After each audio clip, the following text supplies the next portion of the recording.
spread herpes to my newborn baby through a single kiss on her head, leading to a hospital admission and fears of further spread and complications. A little over a week ago I kissed the top of our 7.5 weeks old baby's head. It was a single, light kiss and she had a thick head of hair with no obvious scratches or other skin imperfections. But I had cold sores on my lips at the time. We have been really careful to avoid giving our children cold sores or otherwise pass along the herpes virus, HSV1. We have maintained a strict no kissing on the lips or face rule between everyone and our children, and I do not kiss my wife on the lips or other regions while I have cold sores. But just a few hours ago our 7.5 weeks old baby was diagnosed with HSV1. She developed sores starting from where I kissed the top of her head within 24 to 48 hours of the kiss. We weren't sure what the sores were initially, so we brought her to a walk-in medical clinic for assessment. They took a swab sample for testing and provided a prescription for topical, skin-applied, antibiotics while suggesting the sores could be due to a bacterial infection. But after 48 hours the sores were continuing to grow and spread across the top of her head. So we phoned the clinic and our family doctor, but they still had no test results. They then provided a prescription for oral antibiotics. But after 24 hours the sores were continuing to grow and were now across her forehead. We still had no test results, so my wife took her to our family doctor. But our family doctor did not know the cause of the sores either and suggested we take her to the Children's Hospital Emergency. We took our baby to Children's Emergency that evening. They took a look at the sores and listened to our concerns. They also took swab, blood and urine samples to try to determine the cause of the sores, bacterial or viral, and to determine if it had spread to other organs or systems. They tried to take a sample near the spinal cord as well, to check if it was in her central nervous system, but they were unable to collect what they needed due to her small size, 10 pounds, and movement during their attempts. While waiting for the results from the hospital, we were informed that the test results from the walk-in clinic showed only a culture of normal skin bacteria. But the hospital staff told this could be due to them collecting the sample from the surface and not opening up the sore to collect. She was admitted to hospital and started on 4 antiviral and antibiotic medication. After spending 48 hours in the hospital we were informed that she has contracted HSV1 and that the sores may reoccur in the same region it started originally, top of head, or around the mouth. Different infectious disease doctors gave varying options on where the sores may appear in the future. They told us that she will need at least a week of 4 antiviral as she is too young to take oral antiviral. My mom was infected with HSV1 when she was in grade 6, likely from her dad, and was hospitalized for a month. Apparently they thought at the time that she would die from it due to the severity of the response. And my older brother and I both were infected with HSV1 around that same age or younger from our mom, but we have had only recurring cold sores with no other major symptoms. I seem to get cold sores almost exclusively when I have a lack of sleep and thus put stress on the body, leading to a compromised immune system.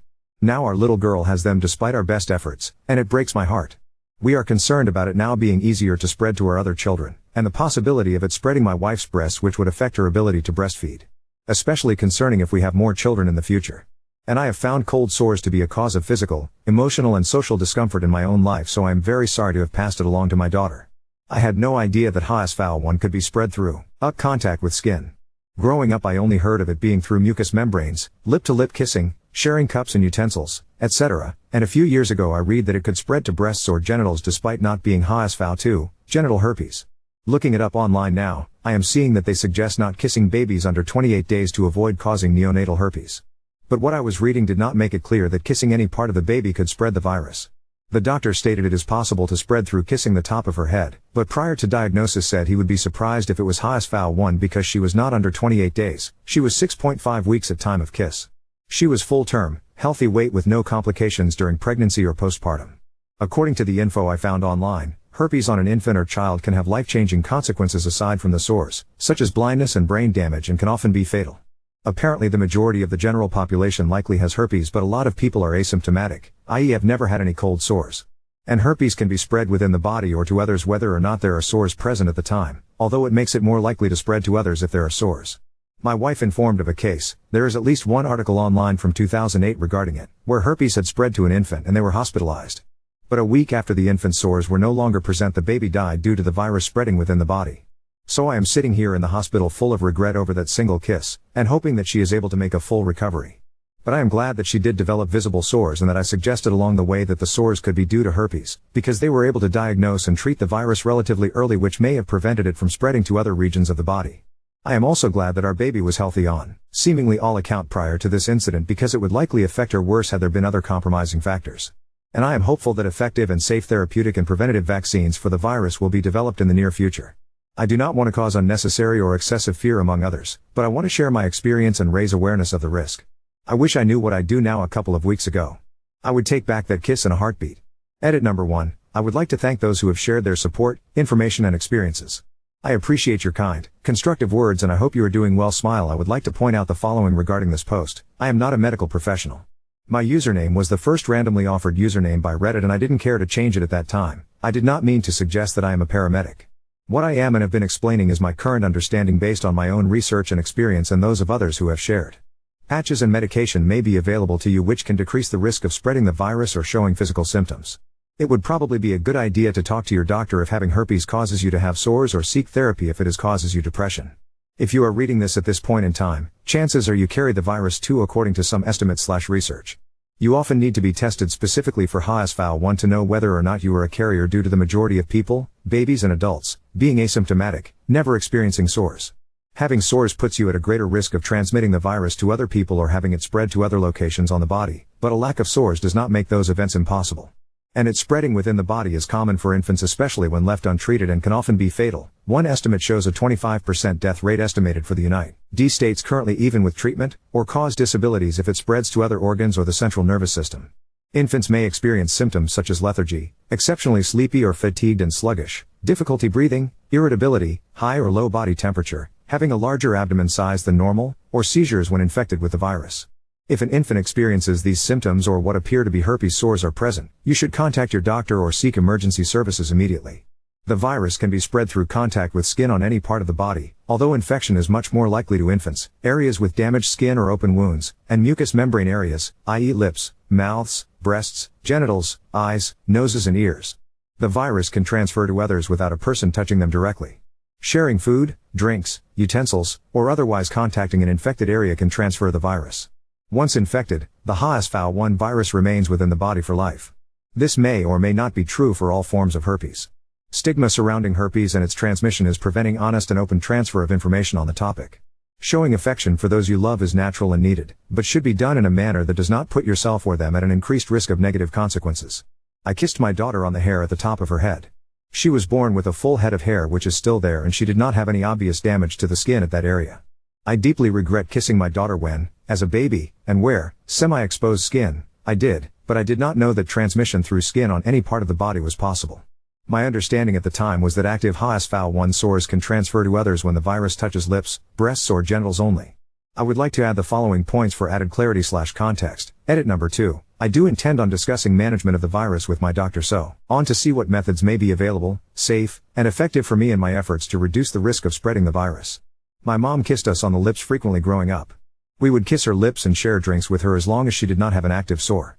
When I was 14 years old or so I told her I did not want to kiss her on the lips anymore. She expressed her sadness regarding these wishes and said that I must not love her anymore. I do not know exactly when or how I was infected.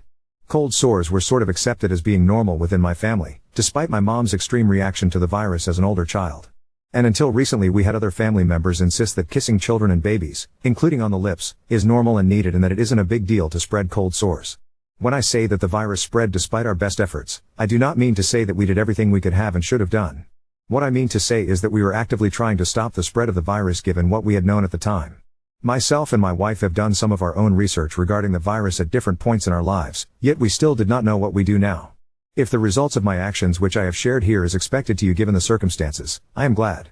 But my target audience with this post is people who may not have expected what we have experienced. Thank you. My mom did mention she takes similar before and suggested it when I let her what happened. I wish I had done so before this.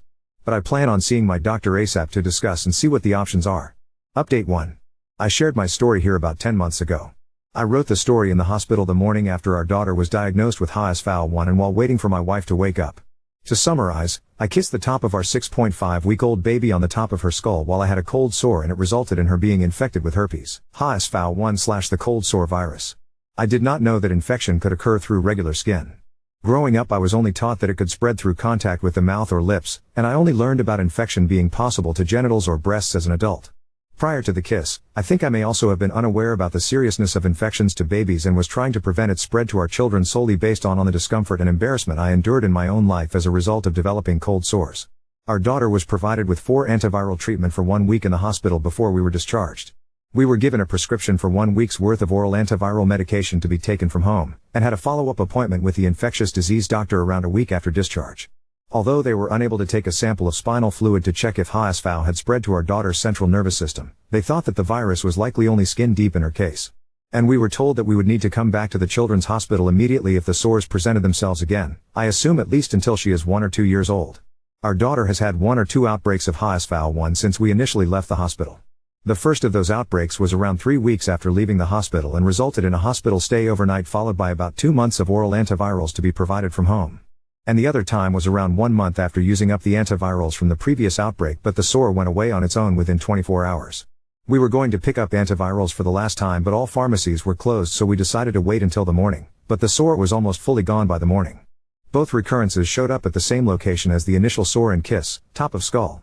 My wife met with an infectious disease doctor in February to discuss her daughter's case, and the doctor said that our baby got really lucky. There are limited treatment options and our baby s case was very minor compared to most. She seems to be a very happy and healthy baby. In my opinion, since she was about midway through her stay in the hospital, she seemed to be in a happier place and is still there as long as she isn't wanting to be held or nursed by her mom. My wife and I both agree that she has been the happiest of our babies. And she is just about to celebrate her first birthday.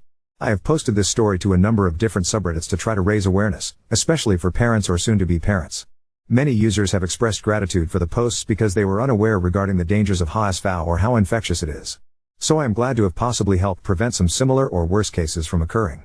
A user also commented fairly recently on an older post of mine suggesting that I share it over and over because they think the information is valuable, so I thought I should do an update post here to help spread the info some more and give an update to anyone who saw my earlier post. /Sudashit, my heart weeps with yours. I had a couple of miscarriages, but nothing as traumatic as a birth like yours that ended so sadly, and I still cry. I am very sorry to hear your story. But thank you for sharing, and I hope you and your family are doing okay. I appreciate the support. I hope I do not make too many mistakes or ones that are too big, but mistakes are definitely bound to happen. I do hope to make my family proud and want to keep them as happy as I can. I'm happy to help. And for sure, the shaming and stigma are also certainly a large part of the reason why it isn't talked about more. A student nurse at the hospital who helped our baby said that they are taught this info about HSV in their courses, but he mentioned stigma specifically when explaining why the general public is not being informed. Eventual exposure is one thing, but I would argue that it definitely should be discussed more than it is. Exposure to babies is very serious. Neonatal herpes has about an 85% fatality rate when left untreated, and even with treatment there is currently around a 25% fatality rate in America. It can also cause blindness, brain damage, or other disabilities. My wife also sent me a study a few months ago that showed that HSV is the root cause of some cases of SIDS. We went through the public school system, took pre-delivery courses, had regular doctor visits during and after pregnancy, had 3 hospital births, read the booklet provided at the hospital, and regularly attended a baby group post-delivery. But no one or nothing mentioned HSV at all. Expect maybe the hour or 2 sex ed course they give you in school and just say to wear a condom. Now on to next story. Daughter called my husband by his first name, and now he is upset and distant after she chose someone else to walk her down the aisle at her wedding. I, F46, got pregnant with my daughter Sarah, F26, when I was in college. My parents and my then boyfriend's parents pushed us to marry, which we did. My late husband unfortunately passed away a week after our daughter's 2nd birthday because of a heart complication that we did not even know he had. It was a very hard time for me and I went through a very bad depression. 4 years later, I met my now husband Robert, M46, on a blind date set up by a friend. He was one of my best friend's cousin.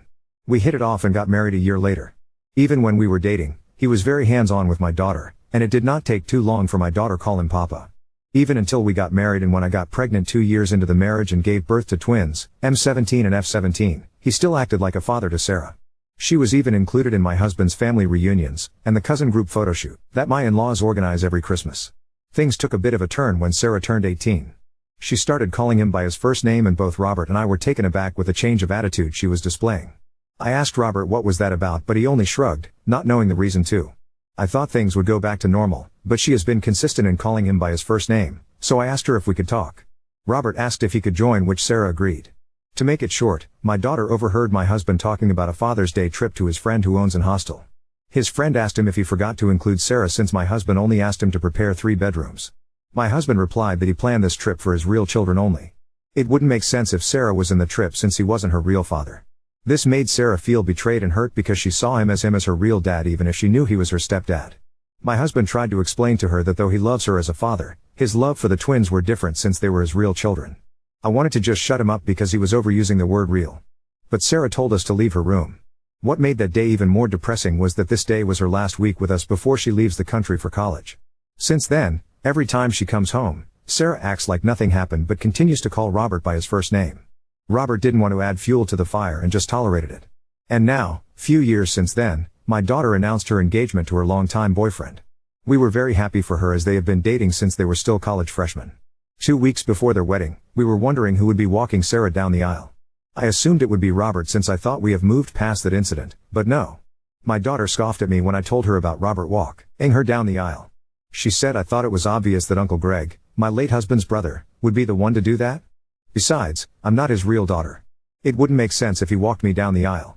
I did not talk back, instead apologized for my ignorance and told her that I'll speak with Robert about it, since he also assumed he'd be the one to walk her down the aisle.